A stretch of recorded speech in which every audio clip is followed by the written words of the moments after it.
আজকে বাংলাদেশে আপনি তাকিয়ে দেখুন, এমন কোনো ডিপার্টমেন্ট নাই যেই জায়গাটায় দুর্নীতি নাই। আমরা মনে করছিলাম যে সরকার পরিবর্তন হয়েছে বোধহয়, একেবারে সব ফেরেশতা হয়ে আরশ থেকে জান্নাত থেকে নেমে বসবে, বাস তারা সব কিছু করবে। আসলে কি তাই হচ্ছে এখন? কথা বলেন না কেন? আহা, আজকে যারা, একটা সময় আমি ফিচার দেখলাম একটা, যে রেমিটেন্স যোদ্ধা যারা বিদেশ থেকে অর্থ পাঠায় বাংলাকে সুন্দর করে সাজানোর জন্য, আছে না, বাহিরের লোকজন আছে না, এরা এই রেমিটেন্স যোদ্ধা, এদের জন্য এত প্রশংসনা বাক্য একেবারে ডক্টর ইউনূস করলো, কেঁদে ফেললো। তাদের জন্য বিমানবন্দরটাকে একেবারে ঢেলে সাজানো হলো, তারা এখানে আসবে, তাদের জন্য সুন্দর ব্যবস্থা করা হবে, তারা যা চায় তাই দেওয়া হবে, ফ্রি সার্ভিস দেওয়া হবে। দুঃখের বিষয়, কয়েকদিন আগে দেখলাম, পরশুদিন বোধহয়, সুন্দর করে লাগেজগুলো কাটতেছে, দেখার মতো কেউ নাই। ঠিক কিনা বলেন? যেই লোকটা মারা গেলেও কষ্ট করছে, পরিশ্রম করছে, তাদের দিকে তাকানোর মতো কেউ নাই। তাহলে আপনি মিথ্যা বলি দিয়ে, আশ্বাস দিয়ে মানুষদেরকে ধোঁকা দিয়ে কি লাভটা হলো? যে মানুষগুলো নিজের কায়িক শ্রম, মাথার ঘামটা পায়ে ফেলে দিয়ে রক্ত পানি করা টাকা পাঠাচ্ছে আপনার দেশকে সাজানোর জন্য, যার দ্বারা আপনি ইচ্ছা স্বাধীন মতো বাংলাকে সাজাচ্ছেন, অথচ সেই লোকগুলোর দিকে আপনার একবারও তাকানো নাই, ভুরুক্ষেপ নাই। বিভিন্ন রাষ্ট্রগুলো খুঁজে দেখুন, আকামার জন্য, নতুন করে নবায়ন করার জন্য দাঁড়ে দাঁড়ে ঘুরছে, কিন্তু কোনো একজন মন্ত্রী, মিনিস্টার বা তদপর্যায়ে কর্মকর্তার তার কোনো ভুরুক্ষেপ নেই, খেয়ে আলো নেই। ঠিক কিনা বলুন? হুজুর আপনি এদিক বলছেন কেন? কারণ বলবো না কেন, এরা তো আমাদেরই সন্তান। কি বলেন, ঠিক না? এরা কি আমাদের কারো ভাই, কারো বাবা, কারো বোন, কারো ভগ্নিপতি, কারো আত্মীয় স্বজন, যারা আমাদের মুখে হাসি ফোটানোর জন্য নিজের জীবনকে বাজি রেখে একটা দেশ থেকে আর একটা দেশে মেথরের মতো কষ্ট করছে। ঠিক কিনা বলুন? সেই মানুষগুলোর দিকে আপনাদের কোনো নজর নেই। তাহলে এই দুর্নীতি করে, মিথ্যা আওড়ানোর পরে আপনি দেশটাকে কিভাবে সুন্দর করে চালাবেন? কারণ আপনার কথা আর কাজের সাথে তো কোনো মিল নেই। যে আসছে সকালবেলা তাকে দেখি সাদা, সন্ধ্যা হয়ে গেলে সে কালো হয়, তারপরের দিন সকালে দেখি সে সাদা, সন্ধ্যা হয় যে আসে সে কালো হয়ে যায়। কি বলেন, ঠিক কিনা? তাহলে খালি পরিবর্তন হচ্ছে।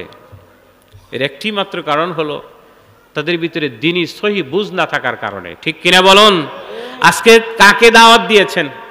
শিয়ালের কাছে আপনি মুরগি দিয়ে আসছেন, শিয়াল কি রাখবে এটা? কথা বলে না। একজন আমানতদারের কাছে দিবেন দায়িত্ব, যিনি আমানত পালন করতে পারে, ধরে রাখতে পারে, যিনি আমানত করেছেন। চাই দেখুন আমার রাসূল কি করেছেন, যেই মানুষটাকে তামাম মক্কার মানুষরা, কাফেররা পর্যন্ত আল আমিন বলে খিতাব দিয়েছে, সেই রহমতের নবীর কাছে নিজেদের সঞ্চয়গুলোকে গোপন করে আল্লাহর নবীর কাছে আমানত হিসেবে রেখে এসেছে। সুবহানাল্লাহ বলেন। রহমতের নবী মক্কা থেকে যখন তিনি হিজরত করে মদিনায় রওনা হচ্ছিলেন, টুপলায় ভরা, কারো সোনা, কারো টাকা, কারো গয়না, কারো পয়সা, সব কিছু রয়েছে টুপলায় টুপলায় ভরা। যে কাফেরেরা আল্লাহর নবীকে বিশ্বাস করে না, কিন্তু তার আমানতদারিতার দেখে তারা যেটা আল্লাহর নবীর কাছে দিয়েছেন ওটার ফেরত আনতে যাননি। সুবহানাল্লাহ কোন জোরে হবে না? সুবহানাল্লাহ। কি আশ্চর্য কথা! যাকে বিশ্বাস করছে না, যিনি বলছেন তাআলা ইলা কালিমাতিন সাওয়াইন বাইনানা ওয়া বাইনাকুম আল্লা না'বুদা ইল্লাল্লাহ, যিনি আহ্বান করলেন, ডাকলেন এক আল্লাহর দিকে, তাকে বিশ্বাস তারা করলো না, পাথর মেরে দিল আল্লাহর নবীর চেহারা মোবারকের উপরে। অথচ এই মানুষগুলোই তাদের গচ্ছিত সম্পদ আমার নবীর আমানতদারিতার কারণে তার কাছে রেখে এসেছে। বলেন না সুবহানাল্লাহ। হযরত আলীকে ডাক দিয়ে বলে, আলী রে, আমি যদি এই রাতের আধারে এখান থেকে বিদায় নিয়ে মদিনা শরীফে চলে যাই রে আলী, যে মানুষগুলো আমাকে এতদিন বিশ্বাস করত, তারা আমার আনিত বিধান ধর্মকে বিশ্বাস না করলেও তারা আমার আমানতদারিতাকে বিশ্বাস করে। সুবহানাল্লাহ। এই মানুষগুলো আমাকে মিথ্যাবাদী মনে করবে, এই মানুষগুলো আমাকে চগলখোর মনে করবে মুহাম্মদ আমানতদারি রক্ষা করতে পারে না। আলী, তোমাকে আমি আমার বিছানায় রেখে গেলাম রে আলী, আমার এই কম্বল মুড়ি দিয়ে এখানে ঘুমাও, আরাম করবে আলী। সকালবেলা যখন হয়ে যাবে মক্কার সমস্ত মানুষদের কাছে আমানতগুলো বুঝাই দিবে। আল্লাহু আকবার বলেন। আমানতগুলো বুঝাই দেওয়ার পরে সকলকে বুঝাই দিয়ে আসবে, মদিনা শরীফে আমার সাথে তুমি দেখা করবে। বলেন না সুবহানাল্লাহ। কি আশ্চর্য ব্যাপার! যে মানুষগুলো তাকে চেনে না, যে মানুষগুলো বিশ্বাস করতে পারে না, যে মানুষগুলো তার সাথে কথাও বলে না, যে মানুষগুলো হত্যা করার জন্য পাগল পার, যে কোনো মুহূর্তে পেলে তাকে হত্যা করবে, অথচ তাদের সংবাদ তখনও তার কাছে আছে, বলেন না সুবহানাল্লাহ। কারণ হলো যে মানুষটার ব্যবহার দেখে, যেই মানুষটার আচার দেখে, শিষ্টাচার দেখে, যেই মানুষটার ভদ্রতা দেখে মানুষগুলো তাকে নির্দ্বিধায় তার মুজের বাচন ভঙ্গি দেখে তাকে আল আমিন বিশ্বাসী বলে খেতাব দিয়েছিল, বলেন না সুবহানাল্লাহ। যেই সময় সত্য বলতে কোনো জিনিস ছিল না, যেই সময় মানুষগুলো জ্যান্ত মানুষকে গ্রথিত করত, একটা জ্যান্ত মেয়েকে কোন অনুষ্ঠানে আনন্দ আহ্লাদ দেওয়ার জন্যে দুটি উটের পিছে দুই পা বেঁধে দুদিকে ছেড়ে দিত, জ্যান্ত মানুষটা চিড়ে দুই টুকরা হয়ে যেত। ওই মেয়েটার চিৎকার আর্তনাদটা যারা উপভোগ করত, সেই সময় মানুষগুলো নিজের সন্তানকে হত্যা করতে দ্বিধা করে নাই, মায়ের সাথে জিনা করতে একবারের জন্য দ্বিধা করে নাই, মাকে খারাপ ব্যবহার করতে তারা কখনোই দ্বিধাবোধ করে নাই। ওই মানুষগুলো যখন আমার নবীকে চিনেই বলে ফেললো আল আমিন, আল্লাহু আকবার বলেন, আর জোরে বলেন আল্লাহু আকবার, আর জোরে বলেন আল্লাহু আকবার। আল আমিন বলে খিতাব দিল। এত বিশ্বাস তারপর রেখে সম্পদগুলো তার কাছে বুঝিয়ে দিল। এই মানুষটা এত একজন সুন্দর মানুষ, যার চরিত্র সম্পর্কে আমার আল্লাহ নিজে বলেন ওয়া ইন্নাকা লাআলা খুলুকিন আযীম। পরওয়ারদিগার দু আলম বলেন, হাবিব রে, আমার বন্ধুরে, আমি আপনাকে উত্তম চরিত্রের উপরে আমি আপনাকে প্রতিষ্ঠিত করেছি, বলেন না সুবহানাল্লাহ। আলী ডাক দিয়ে বলে, ও দুনিয়ার উম্মতেরা, ও আমার ভাইরা, আমার সাহাবীরা, শোনো রাখো, আমাকে যখন আমার নবী বলেছিলেন মক্কা নগরীতে আলী মানুষের গোষ্ঠীর সম্পদগুলো দিয়ে তুমি মদিনায় আসবে, আমি আল্লাহ শপথ করে বলি ওই সময় আমার ব্রেনের ভিতরে এটা পৌঁছে যায়, মক্কা নগরীতে আমার আর মৃত্যু হবে না, বলেন না সুবহানাল্লাহ। এই রহমতের নবী, সমস্ত নবীদের নবী মুহাম্মদুর রাসূলুল্লাহ সাল্লাল্লাহু আলাইহি ওয়াসাল্লাম আমানতদারিতা শিখিয়ে দিলেন সাহাবীদেরকে। সুবহানাল্লাহ কোন, আর একটু জোরে হবে না সুবহানাল্লাহ। জীবন চলে যাবে, ধ্বংস হয়ে যাবে, কিন্তু ঈমান বিক্রি করবে না, ঠিক কিনা বলেন? আপনি যদি ইতিহাস ঘাটেন তাহলে দেখবেন বাদশা হেরাক্লিয়াসের সামনে, পারস্যের রাজ রোমের বাদশা, তার সামনে যখন আবু সুফিয়ান একটা দল নিয়ে প্রবেশ করলো, দল প্রবেশ করার পরে বাদশা ডেকেছেন মক্কা নগরী থেকে কারা আমার সাথে দেখা করার জন্য এসেছে তাদেরকে নিয়ে আসো। আবু সুফিয়ান সহ ওই দলভুক্ত যারা ছিলেন সামনে এসে দাঁড়ানো। বাদশা তাকে জিজ্ঞাসা করলেন, মক্কা সম্পর্কে আমাকে কিছু ধারণা দাও। আবু সুফিয়ান চিন্তা করলো, আমি যদি আজকে মিথ্যা বলি, কি বলি, কথা কয় না, যদি আমি মিথ্যা বলি তাহলে তো আরবের লোকেরা আমাকে নেতা হিসেবে মানবে না, যে আবু সুফিয়ান মিথ্যা বলছে। আল্লাহু আকবার বলেন। দেখুন, তখন সে ঈমান আনে নাই, কিন্তু মিথ্যা বলাটাকে সে কত ভয় পেয়েছে, যে আমি যদি এখন মুহাম্মদ সাল্লাল্লাহু আলাইহি ওয়াসাল্লাম সম্পর্কে মিথ্যা বলি তাহলে এই মক্কার লোকেরা আমাকে মাতুব্বর হিসেবে মানবে না। আবু সুফিয়ান কি করে মিথ্যা বলে। বাদশা যখন জিজ্ঞাসা করলেন বলো, সে বলল, আমাদের এলাকায় একজন নবীর আবির্ভাব হয়েছে, যে আমাদের সাথেই চলাফেরা করেছে, তবে পোর গোত্র থেকে, মানে দরিদ্র ভিতর থেকে সে এসেছে, অসহায় এতিম বালক। সে আসার পরে যখন সে যুবকে পরিণত হয়ে যায়, পরিণত বয়স্ক হয়, তখন সে বলে আমি তোমাদের নবী। আল্লাহু আকবার বলবেন না? কি সুন্দর খেলা। আবু সুফিয়ান কয়, এখন যদি আমি একটা কথা মুহাম্মদ সম্পর্কে মিথ্যা বলি তাহলে তো আরবের লোকরা আমাকে স্থান দিবে না। বলে ফেললেন যে তাকে আহ্বান করা হয়, সে আমাদেরকে দাওয়াত দেয়, আমাদের মাঝ থেকে যারা সবচেয়ে বেশি গরিব, অনাথ, অসহায়, এতিম, তারাই তার ডাকে সাড়া দেয়। বাদশাহ সঙ্গে সঙ্গে বলে ফেললেন, আবু সুফিয়ান তাহলে আমাকে বলো, যেই লোকগুলো অভাবে আছে, না খেয়ে থাকে, দিনাতিপাত করে, সংসার চালানোর মতো যাদের ক্ষমতা নাই, গরিব মানুষগুলো যদি তার সাথে ইসলাম গ্রহণ করে তাহলে আমাকে বলো, তাদেরকে যদি ডেকে উপঢৌকন দেওয়া হয়, অর্থ দেওয়া হয়, টাকা দেওয়া হয়, পয়সা দেওয়া হয়, বাড়ি দেওয়া হয়, নারী দেওয়া হয়, তারা কি তার কাছ থেকে ফিরে আসবে বা এসেছে? আল্লাহু আকবার বলেন। আবু সুফিয়ান বলে, বাদশা নামদার, এই বিষয়টা অত্যন্ত ভয়ঙ্কর, যেই মানুষগুলো তার হাতে ইসলাম গ্রহণ করেছে, তার হাতে হাত দিয়েছে, ওই মানুষগুলোকে যতই অত্যাচার করা হয় না কেন, যত রকম কষ্ট দেওয়া হয় না কেন, যত রকম প্রলোভন দেখানো হয় না কেন, যত রকম টাকা পয়সা দেওয়া হয় না কেন, ওই লোকগুলো কোনো ক্রমে তার কাছ থেকে ফিরে আসে না। বলেন না সুবহানাল্লাহ। কারণ ইল্লাল্লাযীনা আমানু আমানু আসহাবিন নবী সাল্লাল্লাহু আলাইহি ওয়াসাল্লাম। আল্লাহু আকবার বলেন। নবী সাহাবী যেরকম ঈমান এনেছেন, ঈমান দিয়েছেন, জীবন দিবে, কিন্তু ঈমান থেকে তারা দূরে সরে যায় নাই। ঠিক কিনা বলুন? কিন্তু আমরা কি করি? সকালবেলা বড় চাচা আসছে ভোট নেওয়ার জন্য, ভাতিজারে আমাকে ভোট দিও, আমি তোমাকে অনেক ভালোবাসি। চাচার দিকে তাকিয়ে বলে হ্যাঁ, না হইলেও সে আমাকে অনেক উপকার করছে। চাচা কি বলেন, আপনারা সারা কারে দিব? দুপুরবেলা মায়ের চাচা আসছে, ভাতিজারে কি বলিস, আমি তোর জন্য কি না করছি তুই একবার ভেবে দেখ। চাচা কি বলেন, আপনারা সারা কারে দিব? সন্ধ্যার সময় আর একজন এসে, ছোট চাচা এসে, ভাতিজা কি কোস, একসাথে আমরা খেলাধুলা করলাম, তোর সাথে কত পক্ষ হয়ে বিপক্ষ হয়ে কত রকম আমি কাজ করলাম, তুই আমাকে কেমনি ভুলে যাবে? চাচা কি বলেন, আপনাকে তো কোনো ক্রমে ভোলা যাবে না। আছে না?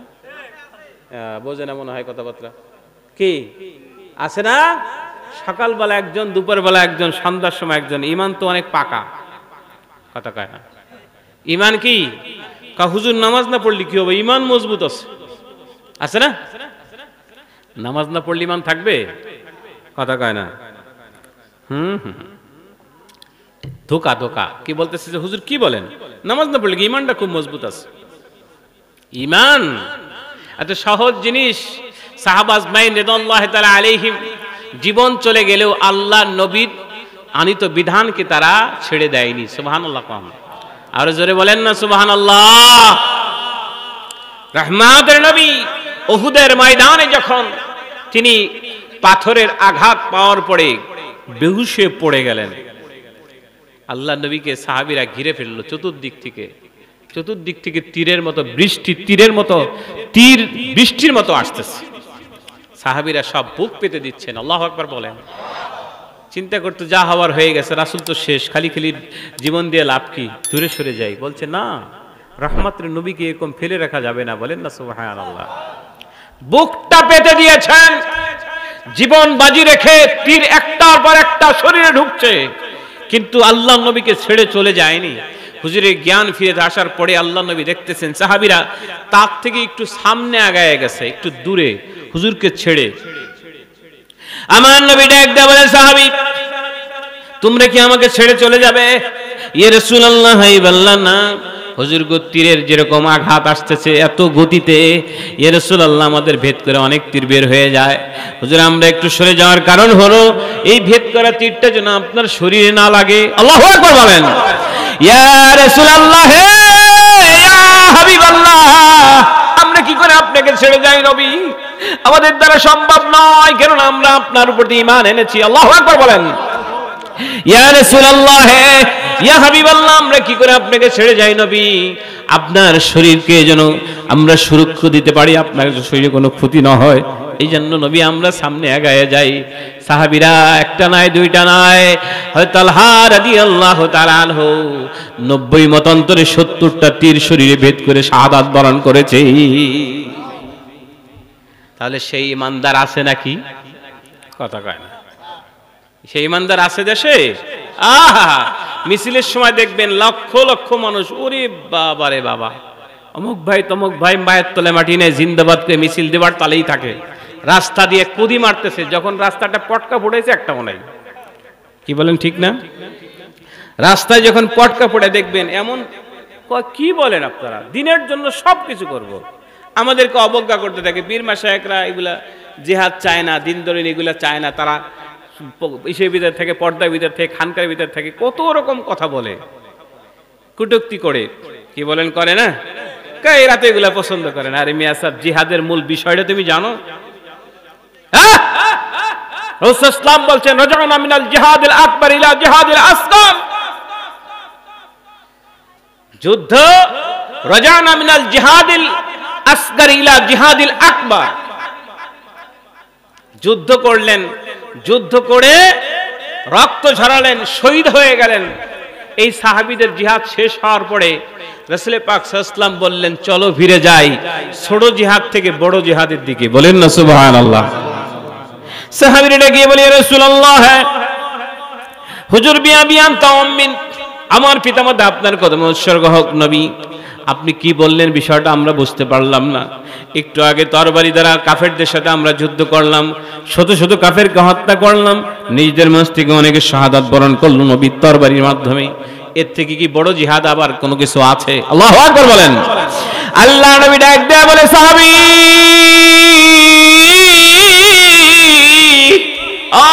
সাহাবী শুনে রাখো, এই পর্যন্ত যে জিহাদটা করেছে এই জিহাদটা বড় জিহাদ নয়। আল্লাহু আকবার বলেন। আল মুজাহিদু মান জাহাদা নাফসা, ওই ব্যক্তি পরিচিত মুজাহিদ যে নিজের নফসের সাথে জিহাদ করে। বলেন না সুবহানাল্লাহ। হাশরের ময়দান যখন হয়ে যাবে, তিনটা শ্রেণীর মানুষের ফয়সালা আমার আল্লাহ আগে করবেন। আল্লাহু আকবার বলেন। সর্বপ্রথম যে ব্যক্তির ফয়সালা করা হবে ওই ব্যক্তি হবে শহীদ। তার শরীরটা দেখে আমার মাবুদের সামনে পেশ করা হবে।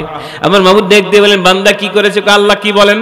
আপনার দিন ধর্ম প্রতিষ্ঠা করার জন্য আমি জিহাদ ময়দানে গিয়েছিলাম, তাকিয়ে দেখেন আমার হাতটা চিড়ে গেছে, পাটা বের হয়ে গেছে, বুকটা ক্ষত অবস্থা আছে, শরীরে এখনো তীরের একটা অংশ ঢুকে আছে। আপনি তাকিয়ে দেখেন, আমার আল্লাহর চেহারার দিকে তাকিয়ে বলে, বান্দা,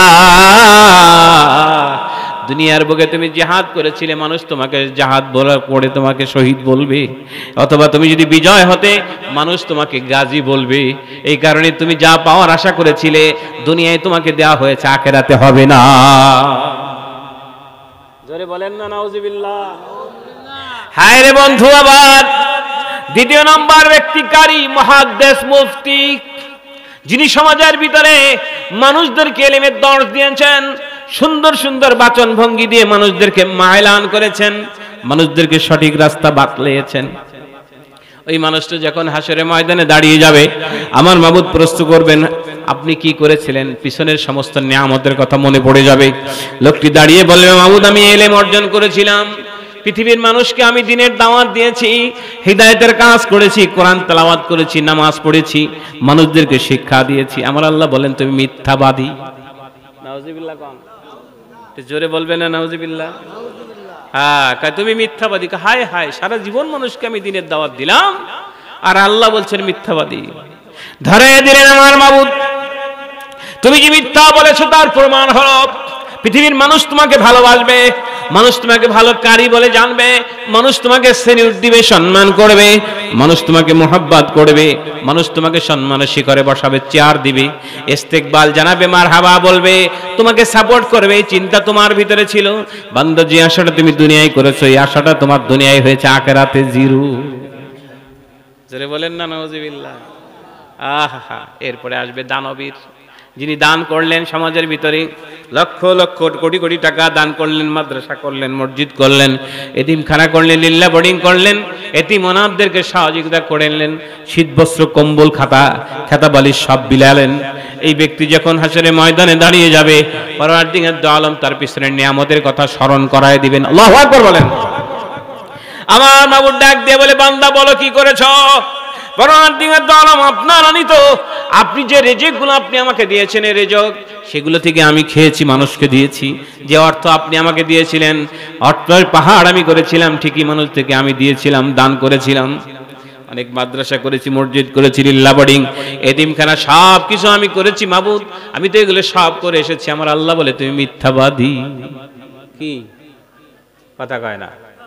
মিথ্যাবাদী, তুমি মিথ্যা বলতেছো। কেননা পৃথিবীর মানুষ তোমার দান দেখে তোমাকে সেলিউট দিবে, সম্মান করবে। ওরে বাবা, এলাকার সবচেয়ে বড় প্রতাপশালী আসছে, চেয়ারটা রেডি রাখবে। তুমি সেই চিন্তা করেছিলে, যার কারণে তোমার এটা কবুল হয়নি, এটা দুনিয়ায় রয়েছে। বলেন না নাউজুবিল্লাহ। আমার মাবুদ ডাক দিয়ে বলে, ফেরেশতা, এই তিনজন বান্দাকে ধরো, চুলে করে উপর করো, টেনে হেসে হেসে জাহান্নামে নিক্ষেপ করে দাও। যেন আমার রাসূল বললেন, রাজানা মিনাল জিহাদিল আসগার ইলা জিহাদিল আকবার। যুদ্ধের ময়দানে তুমি গিয়েছো যুদ্ধ করার জন্য, এটা বড় জিহাদ নয়, ছোট জিহাদ। তোমার জিহাদটা হচ্ছে নফসের উপরে। তুমি নিজেকে নিয়ন্ত্রণ করবে, কন্ট্রোল করবে, ইবাদত বন্দি করে করে আত্মাকে পরিশুদ্ধ করে আল্লাহর দিকে রুজু করবে। বলেন না সুবহানাল্লাহ। এই জন্য তো বলি, জিহাদ আমরা করি না, এই কথা কে বলেছে? তাহলে সাইয়েদ আহমদ বেলভী রাহমাতুল্লাহ আলাইহি শহীদে বারাগট কেন হলেন? শাহ সুফি নিজামপুরী সাহেব রাহমাতুল্লাহ আলাইহি তিনি গাজিয়ে বালাকোট কি করে হলেন যদি যুদ্ধ নাই করে থাকে? কারণ জিহাদ করার জন্য দুটি জিনিস দরকার, একটা হচ্ছে সমর শক্তি আর একটা হচ্ছে আধ্যাত্মিক শক্তি। ঠিক কিনা বলুন? সমর শক্তি যদি ফেল করে বসে, আধ্যাত্মিক পাওয়ার না থাকলে সে বিজয় অর্জন করতে পারবে না।